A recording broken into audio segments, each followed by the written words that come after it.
शहर की भीड़ भरी गलियों में भी कभी कभी ऐसा सन्नाटा उतर आता है जो किसी वीराने से भी ज्यादा खतरनाक लगता है। आधी रात के करीब आरव अपने ऑफिस से देर तक काम करके लौट रहा था।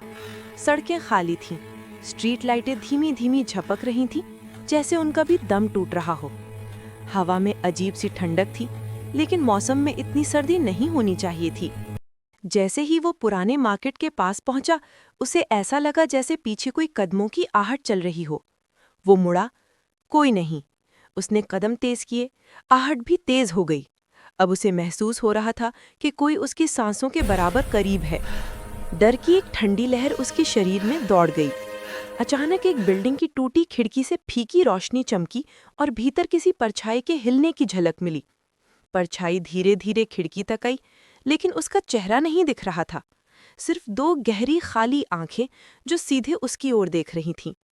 आरव घबराकर भागने लगा, लेकिन आहट अब उसकी नहीं थी, किसी और की थी और तेजी से उसके करीब आ रही थी। मुख्य सड़क पर पहुंचते ही उसके फोन में कंपन हुआ। स्क्रीन पर एक मैसेज था, भागना मत, मैं पीछे ही हूँ। आरव ने नजर उठाई तो सड़क के बीचों बीच वही परछाई खड़ी थी, आंखें पहले से भी ज्यादा काली और भरी हुई। परछाई हवा में तैरती हुई उसके करीब आने लगी। घबराकर वो पास की एक बंद दुकान में छिप गया। कुछ देर खामोशी रही, फिर दुकान के भीतर कदमों की आहट गूंजी।